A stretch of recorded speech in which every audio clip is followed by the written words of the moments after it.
87%. Yeah, that's the percentage of all real estate agents that get in the business today that'll be gone in 2 years. Let me tell you something. Why is there so much turnover in real estate? Because it isn't easy. And because most people don't know exactly what they need to do to get to the next level. Now look, regardless of whether you're brand new to the industry or you're a team leader, you've got 40 people on your team and you just want to get to the next level. If you're doing 10 transactions a year, you want to get to 25. You're doing 500 transactions a year, you want to get to 1,000. You're at 1,000, you want to get to 10,000. Let me tell you something. You need the right coach. Why?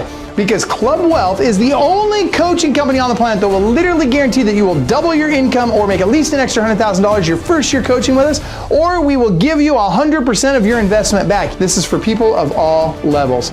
Click the link below, sign up for the appropriate tier level, and let's get you a strategy session today. And I promise you, I 100% guarantee you, promise you that you will walk away with a heart full of gratitude for the time that we took for you because you got so much value out of that call. Schedule your strategy session today. I promise you'll be glad you did. There she is. It's Coach Virginia Corbett. And Coach Virginia Corbett, we are already live on Facebook. So you are live. You've got a massive audience. I don't even know the exact number, but I know we got a bunch of people watching right now. What? Yeah. I didn't know Sharif was going to be here.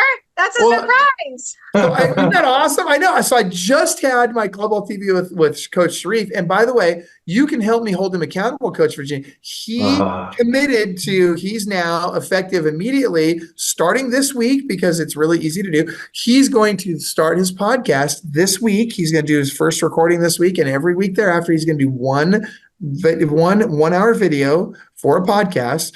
And so you and I need to hold him accountable to that. And will you help me with that? 1 hour video a week for a podcast? Yeah, just for a podcast. Okay. And then, I mean, that's really easy to do, right? Would you help me hold him accountable to that? I will. I appreciate that. And I can't think of any better way for you to help me hold him accountable to that than for you to do the same thing. And so the question I have for you is, will you also do a podcast 1 hour a week from now on forever? I can absolutely guarantee you I would fail in that commitment. Coach Virginia. First of all, I guarantee, watch this. I want everybody in the chat, I want you to tell us if you would watch a podcast that was hosted by Virginia Corbett. I want you to type in, do it, Virginia. Type in, do it, Virginia in the chat if you would like to see her do a podcast on a weekly basis. I can tell you this right now. I can think of a lot of people that'd much rather hear your podcast than mine or Sharif's. No offense, Sharif, but you and I are Virginia. I mean, she's Virginia Corbett after all. I mean, come on. Tyree's like, yep. That being said, let me just introduce Coach Virginia really quick. So Virginia Corbett, when she first came to Club Wealth, was essentially brand new in the business. I mean, you just got started. And can I share a little bit about your backstory? Because I love it. Let me just tell you. I love your backstory because you represent so many good people in this business that have similar scenarios. So Coach Virginia was in a relationship, and let's just say it wasn't a great relationship. And there were some challenges in that relationship, and that and I got a lot of do-its, Virginias, in the chat, by the way, just so you know. I'm going to get on the Facebook page because I can't see the comments. Dude, they're all over here. I'm gonna tag you in it right now. Watch this. Virginia. Hold on. Virginia. Oh, Lord. Is it too late to get out of this podcast? I feel like my phone's ringing, Michael. I think Liam has felt ill just immediately. It needs my attention. Liam's a big kid. Tell him to rub some dirt on it and leave you alone. You're in the middle of a podcast. He'll be fine. I'm just kidding. So let's go back to your backstory. So Virginia had this bad relationship she was in, and in about correct me if I'm wrong, in about a 60-day span, you got a divorce, lost your job, lost your place that you lived, single mom now, and were starting and had to figure out your new career, and you just got real estate licensed. Am I pretty accurate so far? Yeah. Spouse, job, house, 90 days gone. 90 days. Yeah. Dude, that's a lot. I mean, I think Sharif, wouldn't you agree? That's a lot. That's the mental health I'm talking about there. Like, right? Yeah. And so here's what I find really awesome about Virginia. Most people would have probably imploded at that point. I mean, any normal human being, it would have been very acceptable and reasonable to kind of curl up in a ball for a little bit and just feel sorry for yourself and have challenges. And by the way, love the water bottle. Like the same one. This is my absolute favorite Club Wealth giveaway of all times. These thing. are awesome. I love these. It also doubles as a lethal weapon, self-defense, right? It can get dangerous going out meeting strangers in houses. If you have this, you are invincible. That's hilarious. Okay, so Virginia, here's what I want to know. And Sharif, I want you to be asking some questions here too. So I'm going to give you some room here to do that. But what I want to know is, how'd you do it? And let's back up. So at that time, so you got into real estate and then you hired Club Wealth right away and you just launched like a rocket. And I can tell you, Coach Virginia, and by the way, Virginia, if you could change your name on the screen there to show what location you're in so that people that want to send you can find you. Okay, I'll Here's do that. what I'm going to tell you about Virginia. Probably the most coachable person I've ever worked with. And that is a key component here because when she came in, she says, look, I trust you guys. I'm going to do whatever you tell me to do. I'm just going to do it. I'm just going to trust you. And and a lot of people say that, but you actually did it and it worked. And so before we get into that, I want to know what caused you to go from pretty much everything going wrong in your life that can go wrong, or a lot of things going wrong in your life in your life at what time, to you found a way to pull yourself together and press forward. How'd you do it? Just didn't have an option at that point. I mean, that certainly helps. Like when you don't have a plan B, you do whatever you need to make plan A work. I just really, sometimes when everything's going wrong, you have to focus on something else to keep your sanity. So in a way, building my real estate business helped me get through all those challenges, helped me give me something positive to focus on, which because you could very easily spiral down the drain. And knowing that I had to be present in real estate and show up every day, even if it was just myself. I didn't have a team leader. I didn't have anything, nobody. I just had to show up for myself every day. That kind of kept me at the top of the, from spiraling down. And also I just really enjoyed it. Like even when I was in real estate school, I was probably spending 3 to 4 hours a day in other types of learning. Like I was watching like your podcast and a lot of others. I would just like spend a couple of hours a day on like YouTube and places like that, just kind of learning, not the stuff you learn in real estate school, which we know doesn't teach you really anything, but learning like the real stuff, and I went on my first listing appointment the day I got licensed.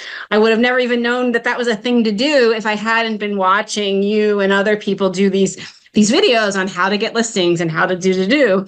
So I still do. I enjoy the components of the industry. So when you really enjoy what you do, it's easy to dive into it. And once I did do it, when I got that listing the day I got my license, I was like, I think I might like this, right? And the more I did it, the more I started to get this feeling of like, this is what I was actually put here to be doing. It took me 44 years to find it, but it was like that knowing that if I just dial into this, then I can actually do this. Like I always say, I've always been mediocre just about everything in life, relationships, athletics, parenting, everything, right? Just kind of mediocre, right? My old career, mediocre, but this is something I'm really freaking good at, right? And it's like, so it's so easy for me to pour into this and dial into this because I get so much personal satisfaction out of it. So, but you say, and I as you're talking about all this, I'm hearing a lot of positives, but okay, let's be real for a minute. Not everything that happens in real estate is exciting and happy and positive, and you have not been without challenges in the industry. You've gone through some stuff to get to where you're at. So how are you handling that? How do you get beyond that? And Sharif, jump in anytime, dude. I mean, but I just want to throw this out there because everybody encounters challenges. And Virginia, I've seen firsthand a lot of the challenges that you've encountered, and you and I have dealt with some recent ones. And I'm asking you this question because I promise you there are people watching right now that are having challenges of one kind or another. and they're not sure what to do. They're not sure how to get beyond that. And that's what I'm asking you for is what did you do that got you through them that might help some of the people that are watching today? Well, I think there's two different things to focus on. One is like just focusing on those daily disciplines that you need to do so that at least like you have something that you can almost just do no matter what you show up for. Like for me, it's my huddle. Like no matter what else is going on in my life, yeah, I will be, I mean, unless I'm like in bed, can't even talk. And sometimes even then I'll I'll be on my huddle, right? There's no reason why I ever miss my huddle. Right. So and then also, like having that prospecting time, like that daily discipline that you do no matter what gives you some structure and gives you almost a respite from what's going on negatively in your life. Cause it's almost like that's an escape because it's something that and that you get you get an uplift from because it's something you can do. And then the other thing is just like focusing on like, why are you doing this? I mean, this business, although I love it, and I do think it's the greatest industry on earth, it's hard. Like it's really, really hard. Mm-hmm. And I think we all know that. We all know that it's super hard. So there has to be something else. And it's not just about making money either. Cause I mean, I had our every other week team meeting today, and we did our vision casting for the next 1 year, 3 years, and 10 years. Mm-hmm. And one of the things I said to the team, I was like, guys, I could go be a solo agent and probably make way more money than I make as a team leader because I'd have like a third of the expenses and I could just kind of do my own thing. Right. I was like, I'm here leading a team because I want to help other people find financial success in this industry. And I want to improve the caliber of people in this industry. And I want to pass on, like, I've been very blessed to have had the experiences I've had, meet the people that I've met, receive the training that I've received, had the, just the whatever, the abundant blessings that have come on me, that I sort of feel like at some point you just got to give something back, right? And pay it forward. So there's that like, why are you here? Like, what are you building? Like because if it's just about money, that gets old, I think. But at some point there's only so much money, and sometimes there is no money, right? Sometimes the money's not there, right? And then it gets even harder to remember why it is that you're doing it. Because if you have a reason why you're doing it, you have to do it whether the money's there or not. Does that make sense? Yes, that makes tons of sense. That's huge. Go ahead, Sharif. Did you have something you wanted to ask her? No, I mean, Virginia, you talked about just like having those daily things that, that you do you consistently, the things that you go to that you have to do daily. What does your schedule look like then? Like, what do you do on that daily?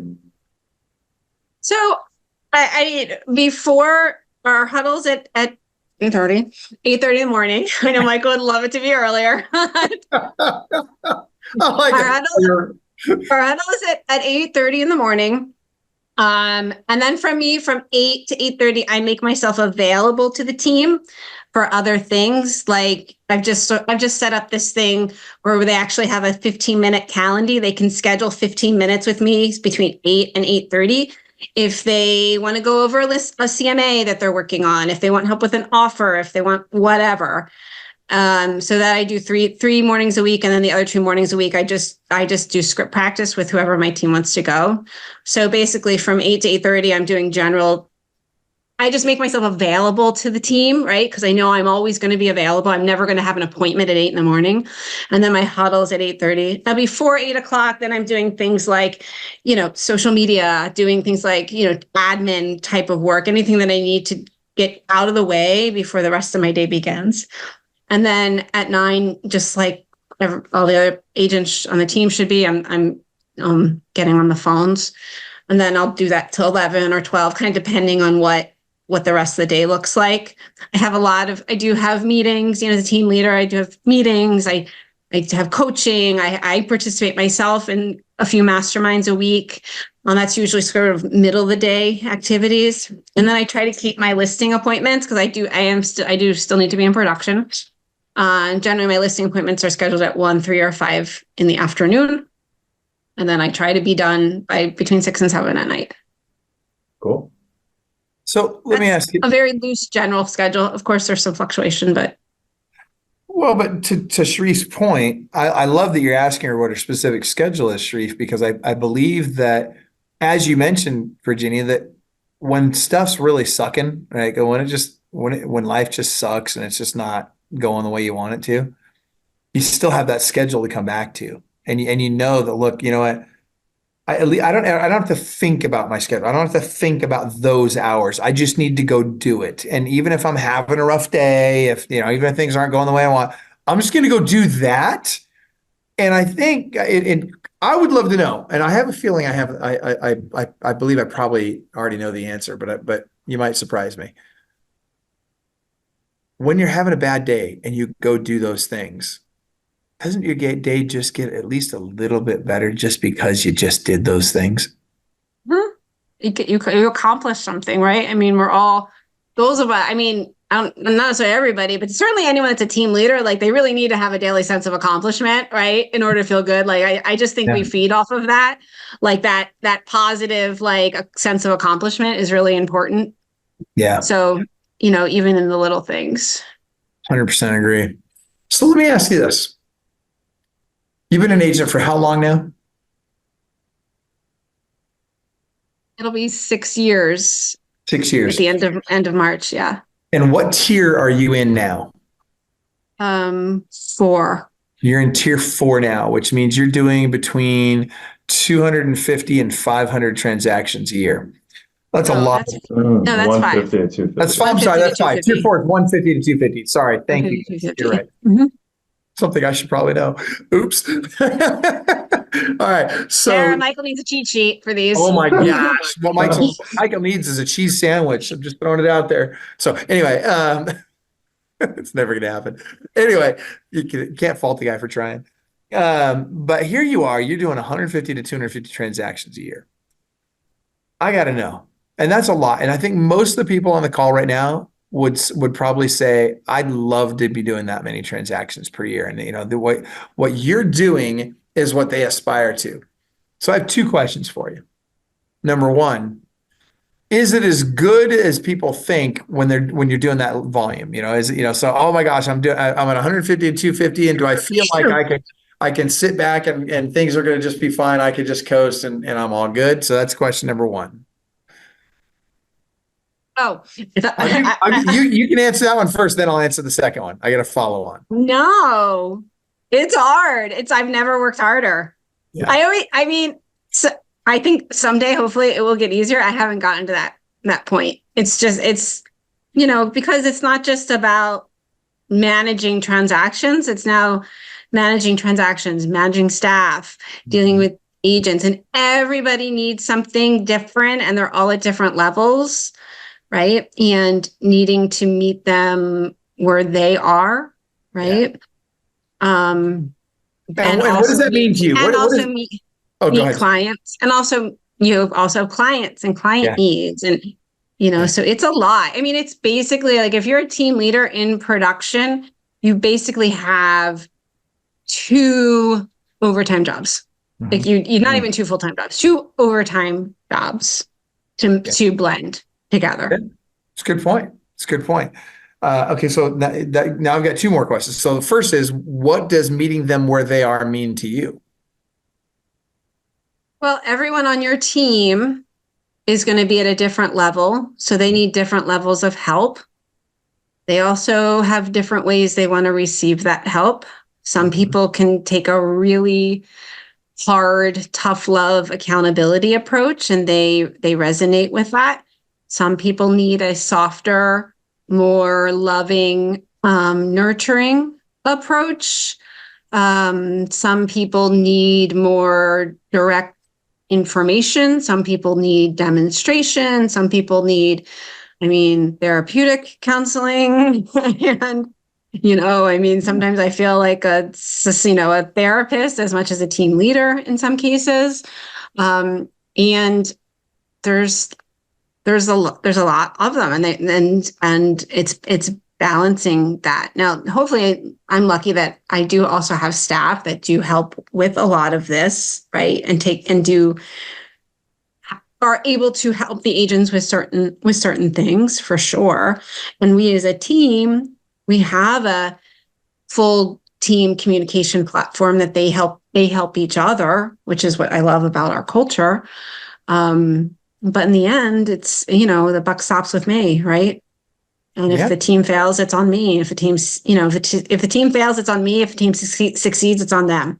Right. Yeah. They get the credit for it when it succeeds, but you get all the blame when it fails. That's the life of a team leader. Okay. So here's my other question for you.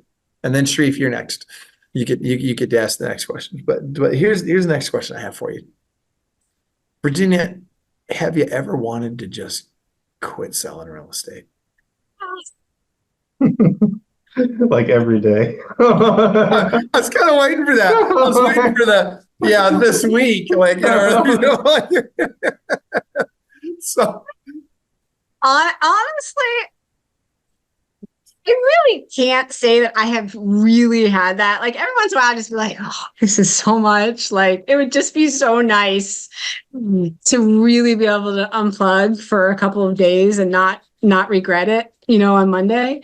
Not with any, and in my absolute worst moments, it's crossed my mind for a second, but not in any. I can't honestly say in any sense of reality because I'm just kind of like, what else am I going to do? Right? Remember, I'm mediocre at everything else, so I can just continue to be really good at this, or go find something else and be mediocre. And who wants to do that?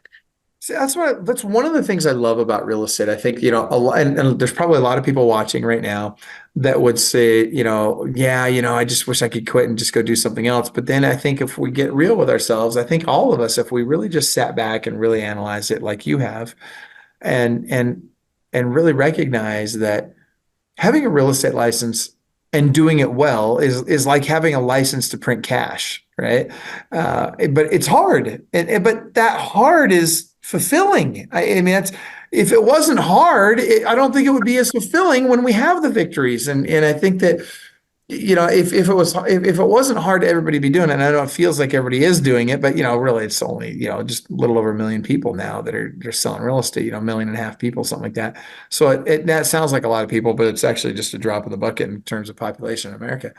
And most of them aren't very good at it. And so to be really, really good at it, that's something special. And so anyway, appreciate that. Sharif, go ahead.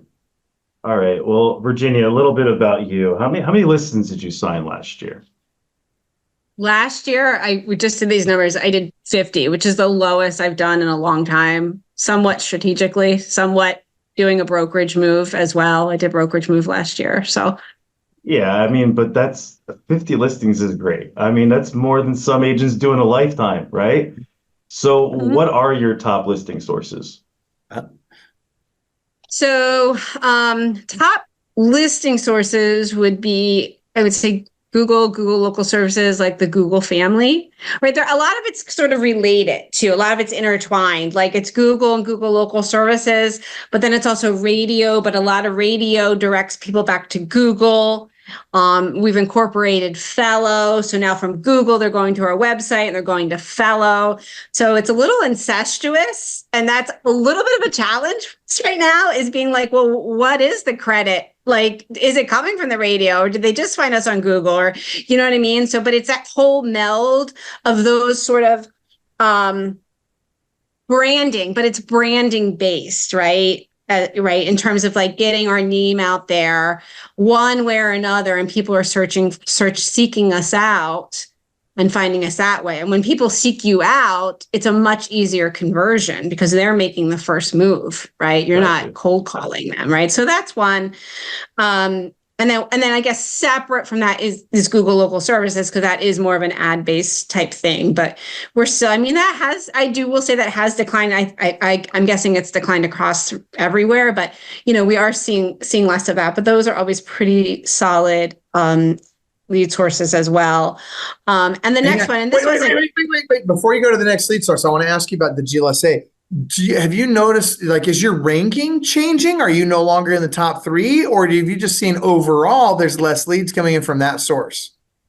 Overall, there's less leads coming from that source. Our ranking hasn't changed. I mean, we traditionally are always in the top 5, it's, along with 2 other Club Wealth agents in our market. We're always, 3 of us are usually in the top 5. And every once in a while, some random people that I have no idea why they're there will pop up. I think Google does that. I think Google every once in a while just throws somebody randomly up at the top so that they keep investing in the source, right? That's my theory. But okay, so overall, and have you seen that same decline in your other lead sources, or is it just that one has been a little bit of a decline lately? I wish I was dialed in enough to be able to answer that question. Hey, but I love, hey, that's real. And I love that people watching can say, she's not trying to make up an answer, right? Like, and it's real that she doesn't know every in and out of her business, and that maybe makes it okay for me to not know every single in and out of my business. And don't get me wrong, it's not for lack of trying, and it's not that you're not, paying attention or that you don't care about your business. It's just the reality is there's so much going on in an entrepreneur's business that it's really tough to have your finger on every single aspect of the business every single day. So don't feel bad about that at all. All right. So you were going to keep going with your lead sources. Keep going. Oh, and then I know this one isn't a seller lead, but the prep didn't say specifically seller leads. But one of our best lead sources, probably more for buyers, is guess. You should know this, guys. For me, I'm going to let Sharif make the first guess. Open houses. Open house. I was thinking the same thing. Virginia is the queen of open houses. Yeah. Dude, and open houses are killing it for everybody right now. They're just so good. Mm-hmm. But what would you say, Virginia, what would you say to these agents? Because I know there's agents watching this right now and they're like, oh my gosh, you guys are so old school. Why can't I just post videos on Facebook and point at stuff on TikTok? And why do we know open houses? That's just so old school. What would you say to that? I think if you're not doing them right, then it probably doesn't work. But if you're doing them right, you can actually get a lot of deals from it. Like for us, it was our number 3. It's consistently our number 3 lead source behind Google and Sphere of Influence, right? Mm-hmm. And what I love about it, number one, there's really like no cost. I mean, there's the cost of the listing that we're doing the open houses, but you don't even need, we're very fortunate. We do a fair amount of listings. So we always have abundant opportunities for our agents to do open houses. But even if you don't, you can reach out to another agent, your brokerage, and do their open house, or, et cetera, et cetera. But so the cost is very little. There's no referral fee. Those people tend to be more down the funnel because they're not someone sitting at home wondering why you're calling them. They're people that actually got dressed and showered and got in their car and went to go look at a house. So they tend to be further down the funnel. And like, how long and how many times do you have to call a Google PPC lead or a Facebook lead or whatever, or even a realtor.com lead maybe? How many times you have to call them to get them to pick up the phone and have a conversation with you about real estate, right? And here they're just walking through the door and you're immediately at a meeting with them, and you don't have to call 50 people to talk to one. You can have one person walk through the door at an open house and transact with that person, right? Mm-hmm. So it's sometimes, so in the agents, we have an open, we communicate by Discord. A lot of people probably know it, but similar to Slack, right? Yeah. So we have an open house channel where we post the open houses that we want people to do and people sign up for them, whatever. And then we ask the agents to post afterwards, like what the outcome is, right? Mm-hmm.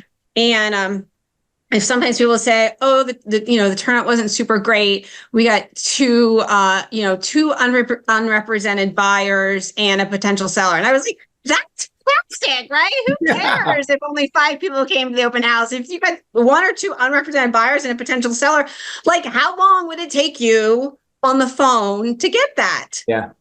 Right. And then, but the problem is agents don't know what to do when they walk through the door. They don't know how to get them come into my web, that said the spider to the fly, right? Like there are specific things that you can do to not entrap them. I don't mean that in a bad way. I mean that in a good way, right? They're wandering out there aimlessly with no agent, or an agent that doesn't even care enough about them to schedule a private showing, that's just sending them to an open house, right? Those people need help. I love it. It's the Charlotte's Web approach to open houses. So, okay, so hold on. So, first of all, I love this, and I love the conversation you're having around this, and I love how passionate you are about open houses because I think they're a great lead source. I really do. And you know, as you know, and by the way, you've probably been to Mark Standridge's class. Coach Mark teaches an open house class at our big events, and everybody loves it. I taught one a couple events ago. I taught my open house class too, and it's on YouTube. Dude, you need to do that again. We need to get you out there and do it again. Okay, so check this out. So Tasha asked a question. You're like, I don't know, man. I already taught that one once. You're going to do it again. We're going to get you to do it again. But Tasha says, how do you get the open house notification out there to the public other than tons of signs and posting on social media? And by the way, first of all, what's wrong with a ton of signs, Tasha? Get your butt out there, put some signs up and get some posting going. Come on. Those are powerful. Oh, and she says she went to your class, by the way. At I don't know if it was BSM or Listing Agent Bootcamp, but at one of our big events. So that's awesome, Tasha. It was 2 events ago. Yeah. So signage, right? I mean, it's critical. It's critical. We have, a ton, 100, 200, whatever, open house signs. And wait, hold on. You don't put 200 signs out for one open house. No. Okay. How many do you put out for each open house? Well, our goal is 25. Okay.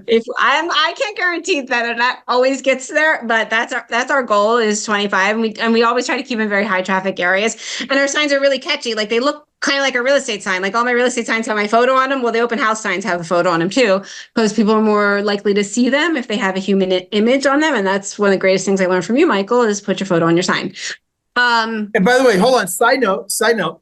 One of the things I love most about you is that when you started having even just a little bit of success and you started actually having success very quickly, you had enough signs that your ex-husband, to get from his home to work, had to see your signs all the way to work, and then all the way back you had signs put up, and all these signs. So everywhere he goes, he's seeing all the success that you're having, and it's your face on all the signs. Best thing ever. I love that.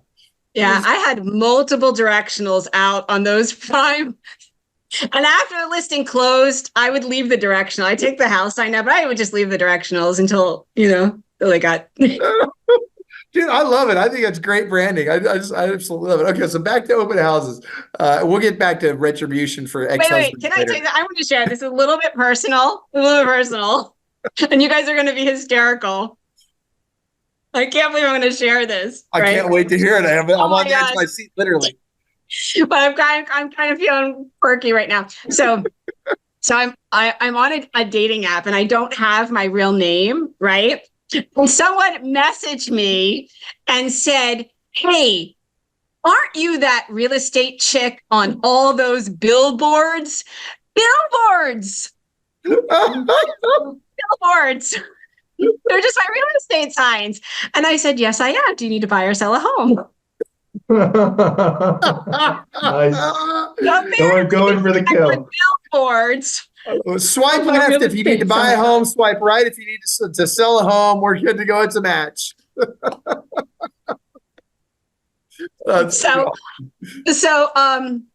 So open house. So signage. Yeah, we do we do a lot of posting on social media. We email our database too every week of our new listings and open houses. I mean, we have a pretty sizable database that we're sending to.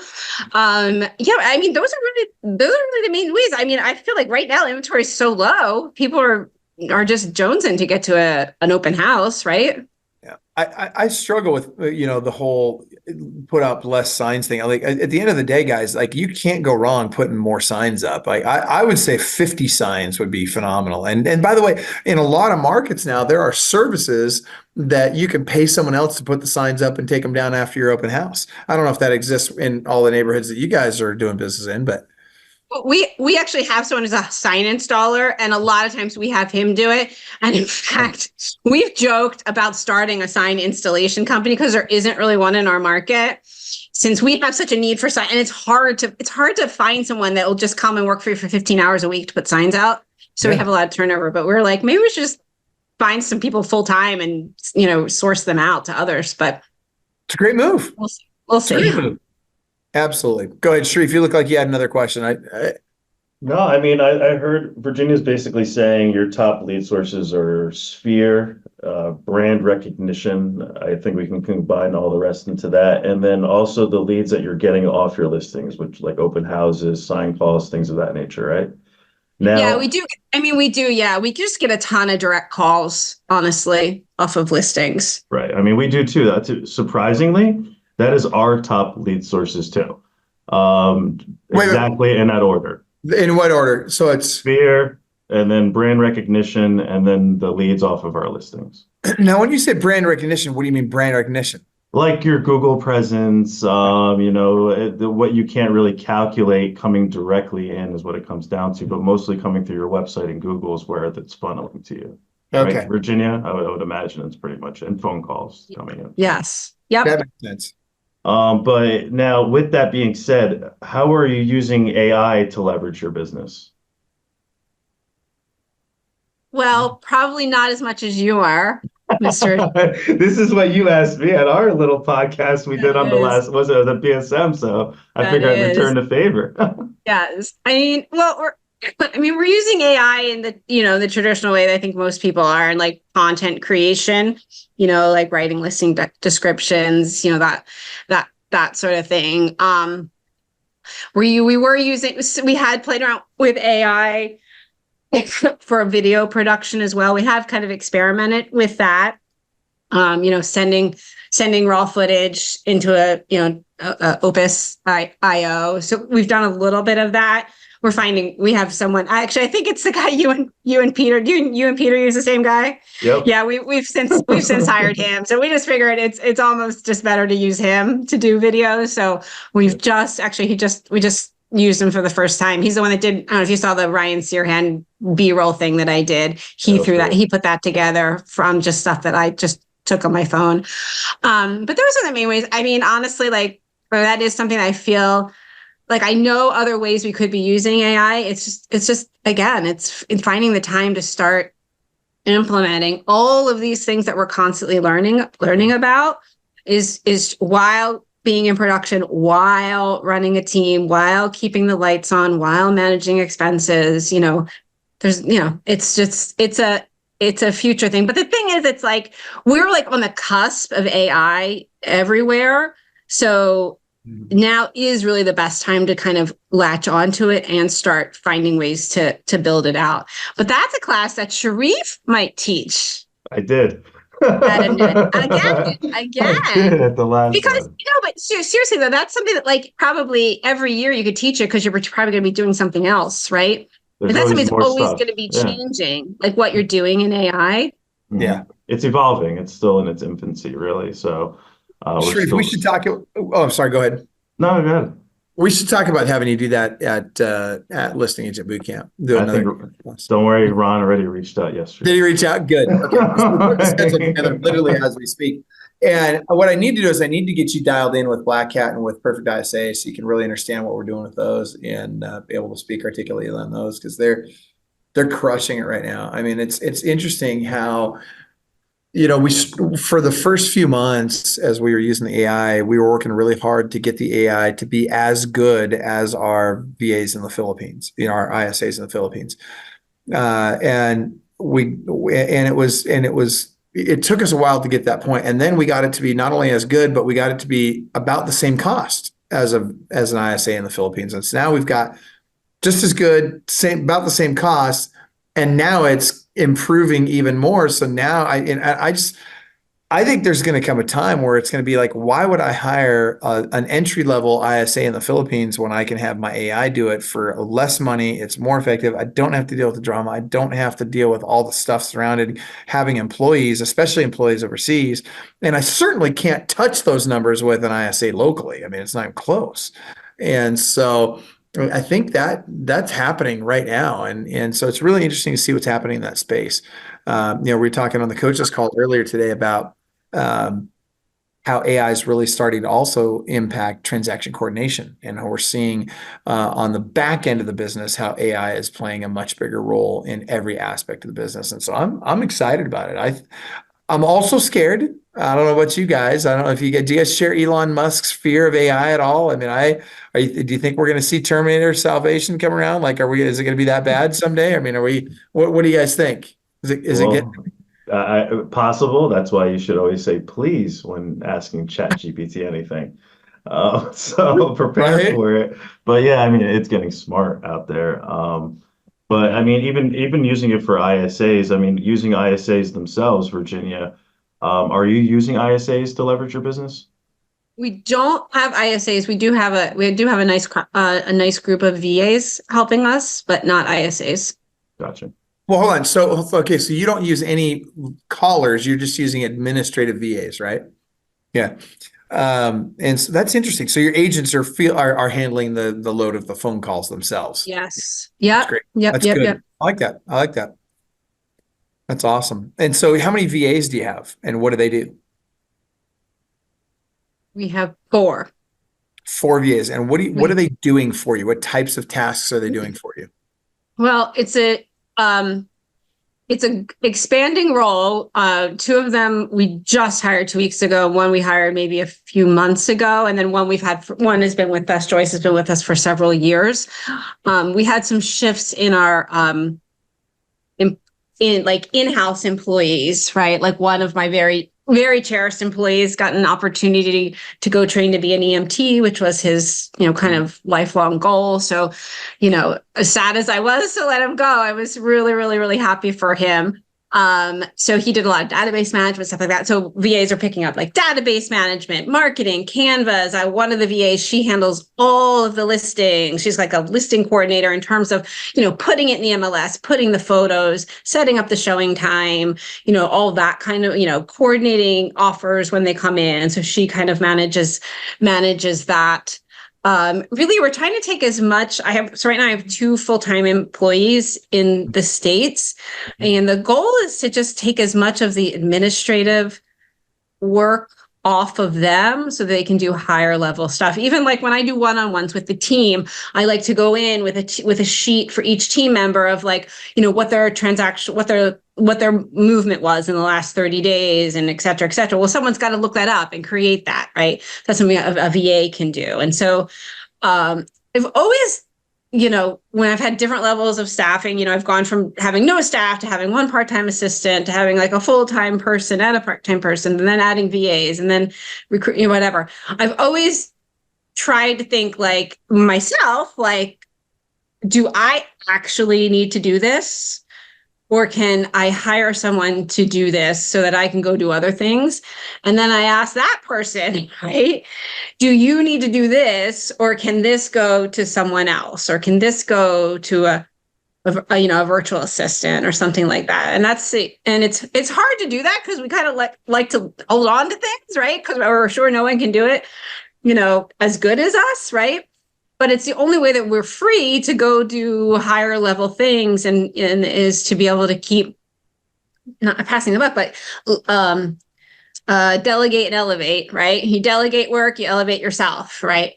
And I remember the funny story with this was for me, it was like I was back, I don't know, probably a year and maybe a year and a half in business. And I didn't have a sign installer, right? So I'd be out there putting my signs in, and like sometimes I would do these funny Facebook posts. I'd be in like a business suit and stilettos with like a sledgehammer, like putting signs in the ground.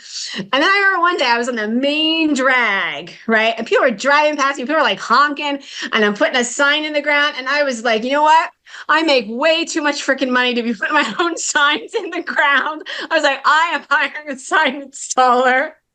And I don't think I've put a sign in the ground since. But then I was like, why am I doing this? Why am I spending like an hour between driving and putting it in and breaking a fingernail and, ruining my shoes or whatever to do that? Like I could just be doing so much more, an hour just calling expireds or whatever I was doing back then, right?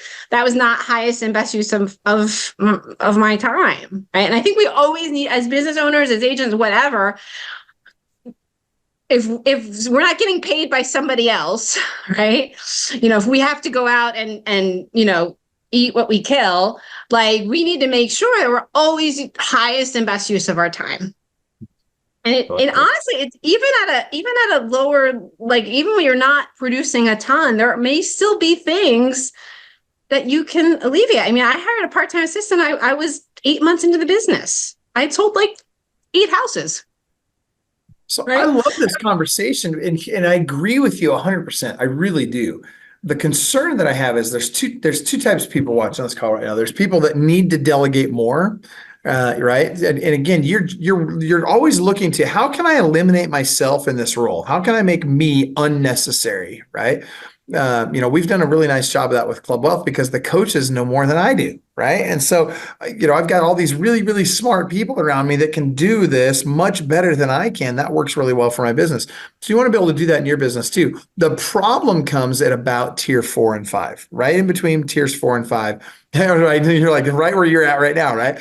And so, but this is where the problem comes, because what happens is everybody wants to get out of production.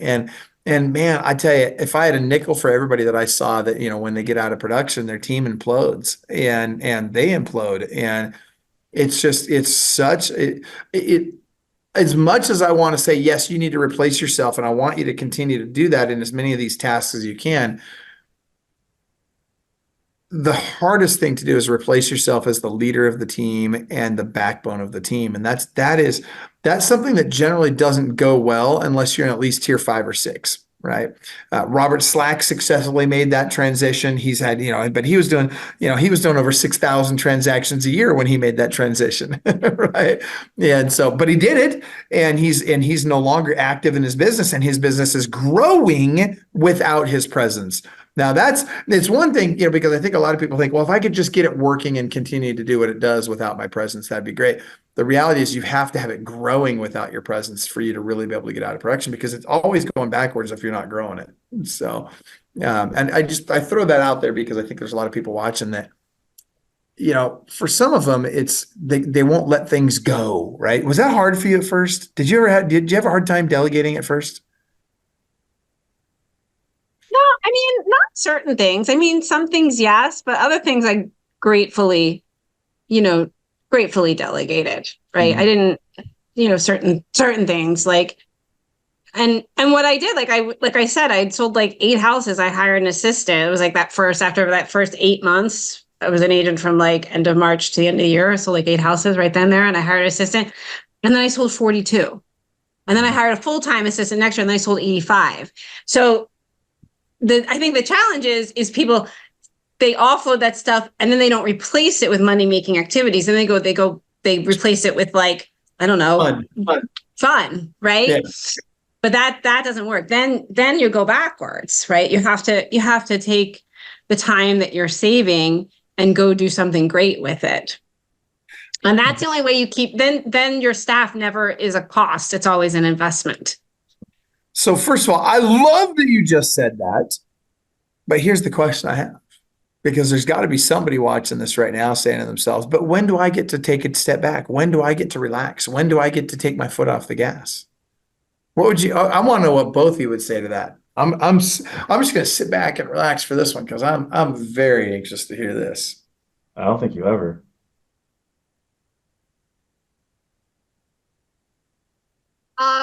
I think you do at some point. I don't think I'm there yet, because I'm right. I just don't think I'm there yet. But I do see people that do and are able to, and that doesn't mean you're not working.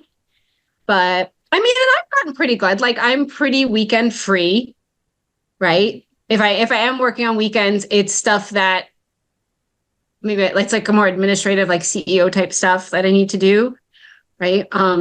And my evenings are usually pretty free, unless I need to do more of that stuff. But I definitely have, like, Coach Donnie, he's pretty much out of production. He's, pretty, I feel like he feels like he has a good quality of life. And, Jason, I know with Jason Lash, like having to get to his kids' sporting events and stuff was important to him. So, there definitely are people that we can see that have done that and are doing that. But, especially as a team leader, you have a lot invested financially and emotionally, logistically, psychologically in the success of that team. So you've got to stay dialed in. Well, and that's, I think, But part of the problem is that when team leaders get disconnected, the culture of the team changes. And that's what you got to really watch out for. Now you talk about Donnie and Jason. Donnie's got 60 agents on his team, right? And I think, somebody, and there's agents that are out there probably watching this, they're thinking, well, I've got 10 or 15 agents on my team, I'm going to get out of production. Big mistake, right? Like that is not a good move. And Jason, by the way, is back in production now. And yeah, I know. So he got out of production and it hurt him, and he got back into production and rebuilt everything and got it built back, back to where it's really doing very, very well now again. And Kelly Lidke, very exact same thing, right? Another amazing agent that got out of production for a period of time, and it really hurt her, and she had to go back and rebuild from the ground up again. And she did, and came back stronger the second time. But I guess the lesson there is just, if you're going to get out of production, you got to make sure you're ready. You got to make sure, and more importantly, you got to make sure your business is ready for you to get out of production. So, okay, good stuff. We've only got a few minutes left. Sharif, what other questions do we have for Virginia? And then Virginia, I think you may have a question or two for me.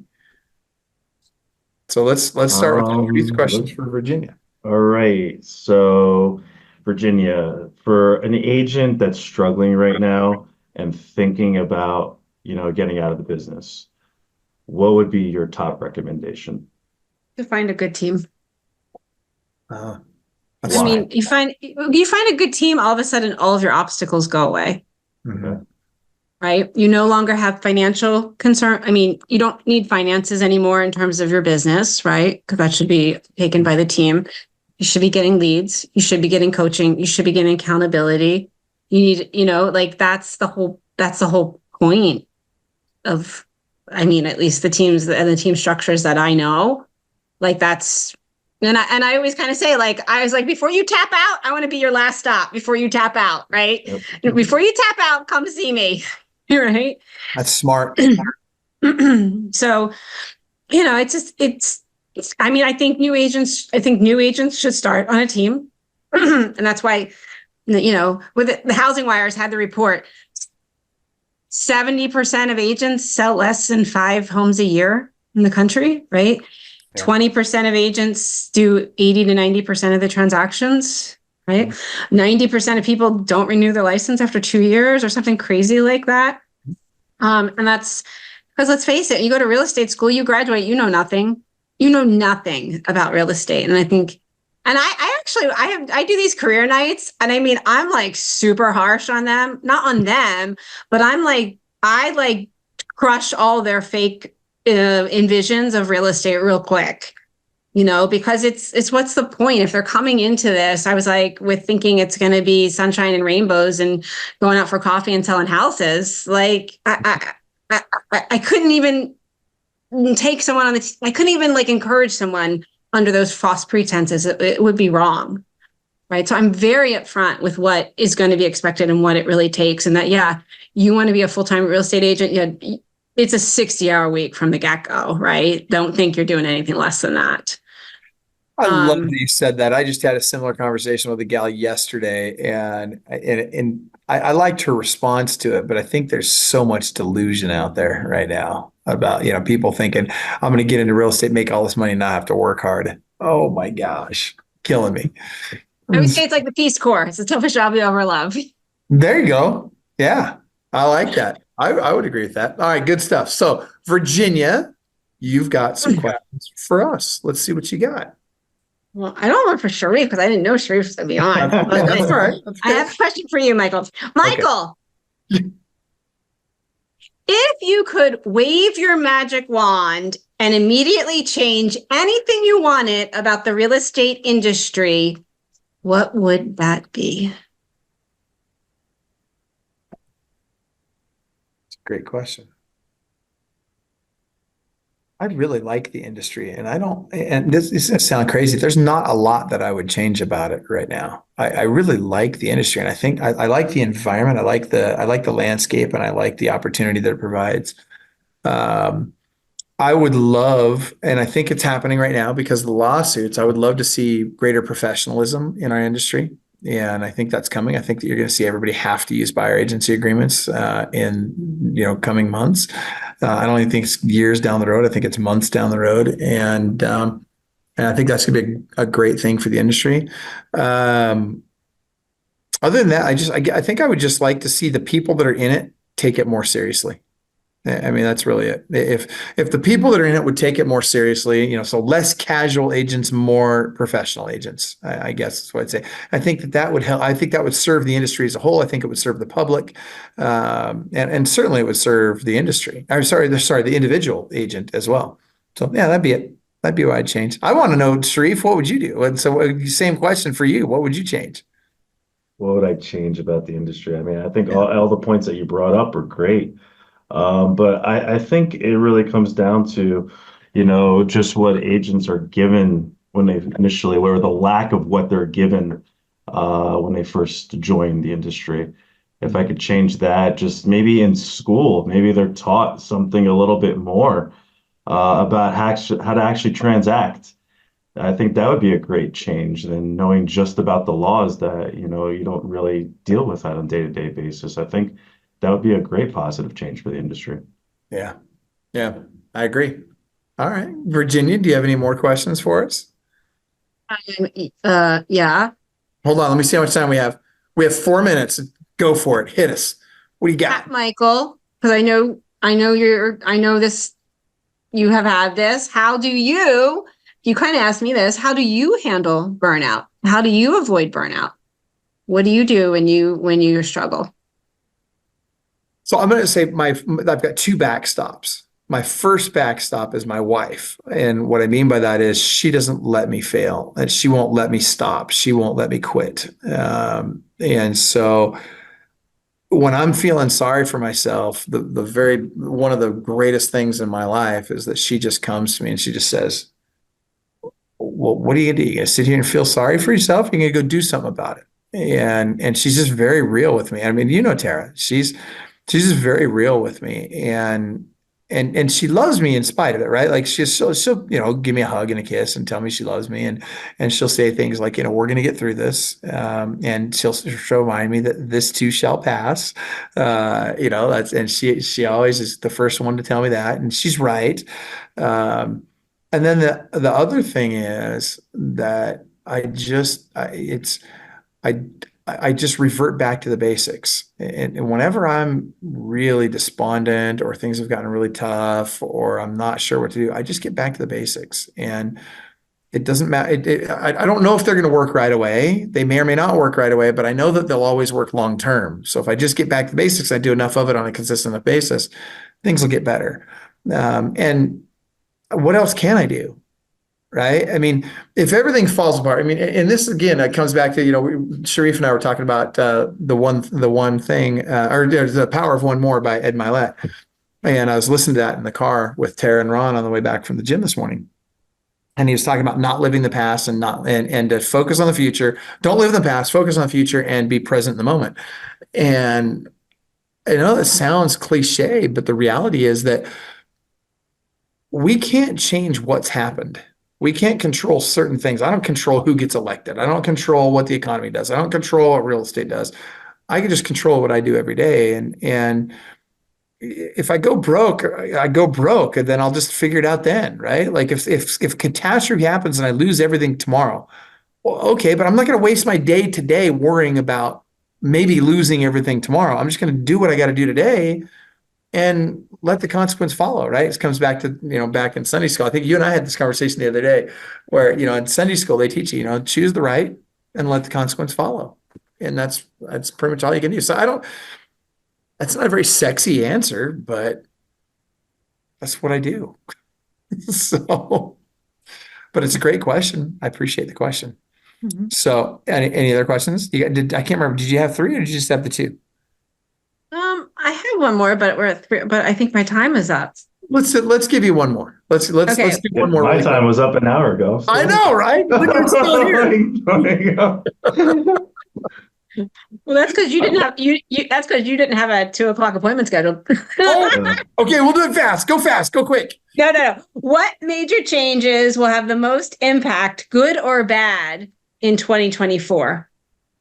That's easy. There's the lawsuits are certainly going to have a big impact. I think it's going to be a positive. I think everybody thinks it's going to be negative, but I think it's actually going to be positive because I think it's going to raise the professionalism in the industry. That's the first thing.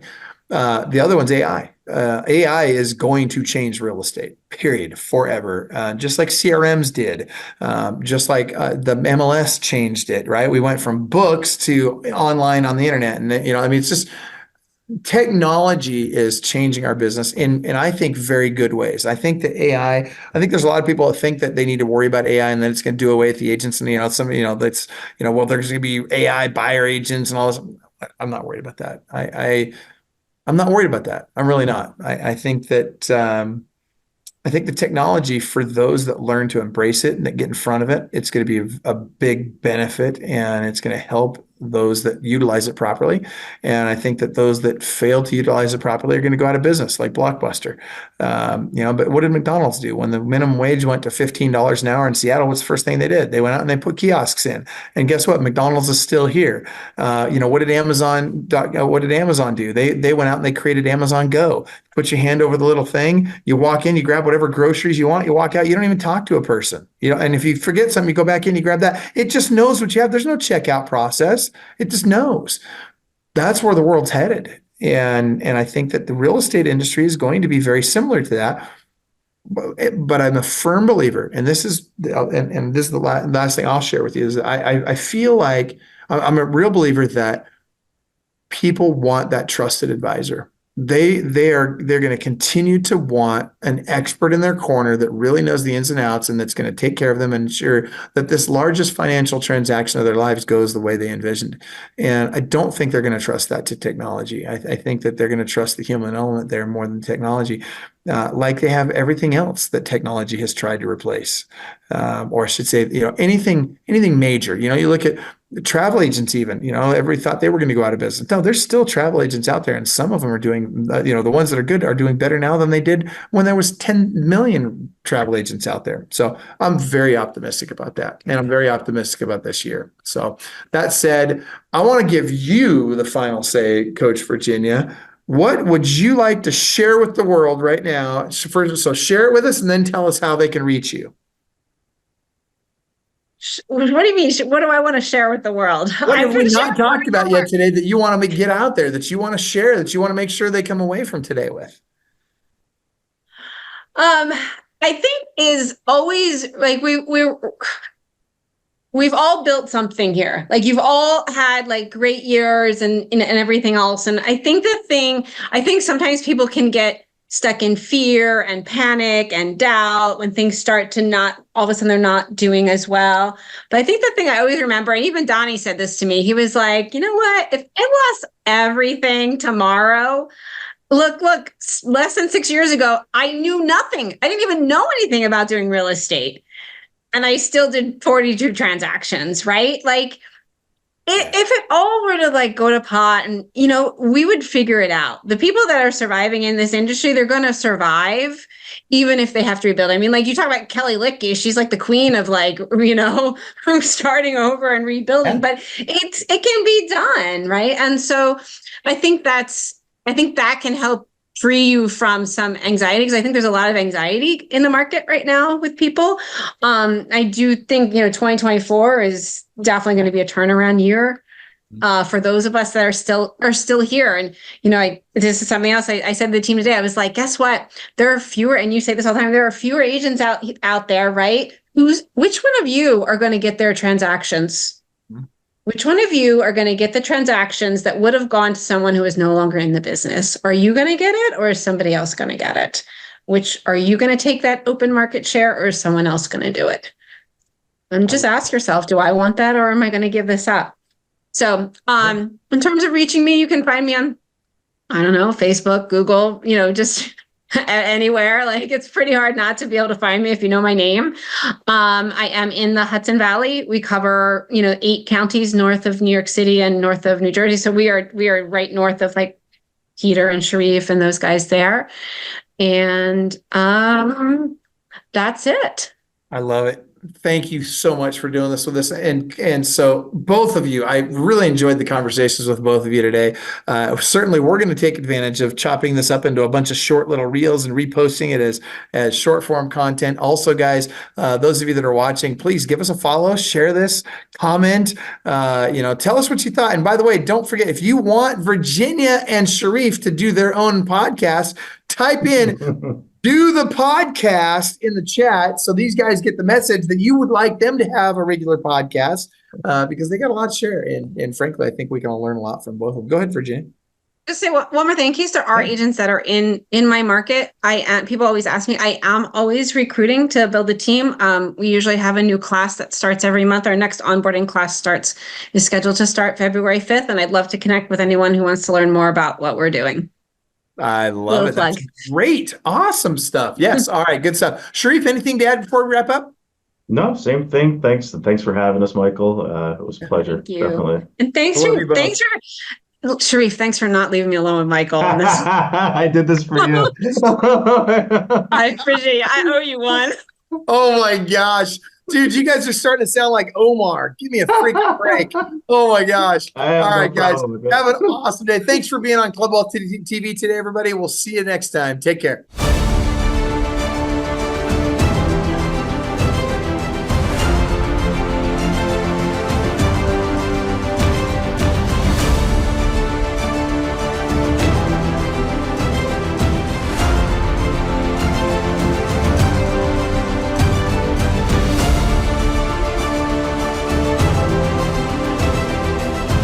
87%. Yeah, that's the percentage of all real estate agents that get in the business today that'll be gone in 2 years. Let me tell you something. Why is there so much turnover in real estate? Because it isn't easy. And because most people don't know exactly what they need to do to get to the next level. Now look, regardless of whether you're brand new to the industry or you're a team leader, you've got 40 people on your team and you just want to get to the next level. If you're doing 10 transactions a year, you want to get to 25. You're doing 500 transactions a year, you want to get to 1,000. You're at 1,000, you want to get to 10,000. Let me tell you something. You need the right coach. Why?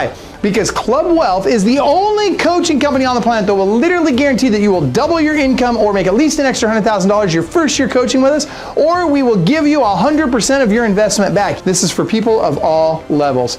Click the link below, sign up for the appropriate tier level, and let's get you a strategy session today. And I promise you, I 100% guarantee you, promise you that you will walk away with a heart full of gratitude for the time that we took for you because you got so much value out of that call. Schedule your strategy session today. I promise you'll be glad you did.